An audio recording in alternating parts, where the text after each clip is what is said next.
just finished shooting a movie called Chicago Mirage about Arab American post 9/11. It's about this doctor, dentist, very well known in the community, get arrested for something he didn't do.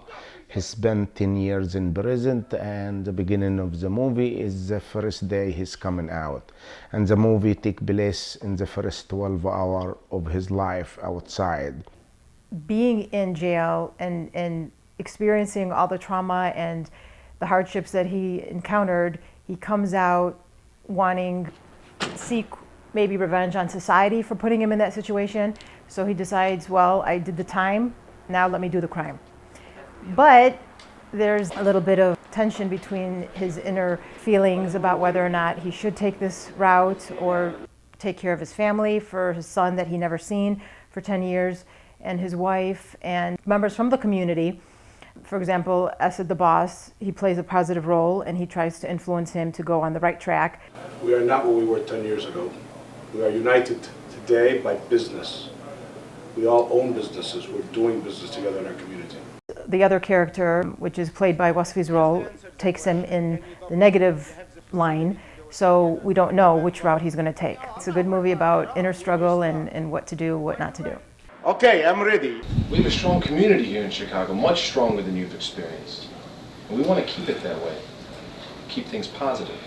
Sayed is brilliant. I was really touched by the fact that he called me to be a part of this, because I've always looked up to him from the very beginning of me starting out as an actor. I've always looked up to him. I remember calling him, you know, when I first started out there, and he gave me a lot of advice.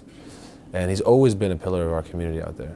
And so for it to come full circle like this is awesome. He's very talented. I mean, whether he's directing from the outside or he's acting, and you'll see in some of the scenes there how, you know, how strong his emotion is. Mother! Come here! Why did you kill him and his father? Why he said he's another man? What then? You're confused. I'm very happy with how it all turned out. I guess it exceeded all my expectations. You know, I didn't think it was going to be as big as a production as it is. I have 10 years old kid. I never hold him in my hand. When they arrested me, I was on the top of my game. I was the best dentist in Chicago. I'm not a guy who wanna do fluffy movie. I don't know how to do, you know, fluffy movie. Something, you know, I can do comedy, yes, but I wanna something cinematic. Hollywood seems so far away from us, so far out of reach. But it's really not. And the thing is too, is that our culture loves film and television. It's a denial to say that they don't love it. In our community, even in Hollywood and abroad, I mean, we want to make our own films. We want to change maybe in the future some of the stereotypes I think we have with our people. And we're all stereotyped. You know, the question is, how do you get out of that stereotype? So I guess the way to get out of it, I would say, is to kind of show them our true side, who we really are as a people. We have an amazing culture. Hopefully we show a little of that in this movie, and it comes out and people see that. It's an opening for future other opportunities and projects, and I hope that the community sees it and recognizes it, and once it's premiered, I think that people's eyes are going to be opened and they're going to realize that they're going to want to be a part of it.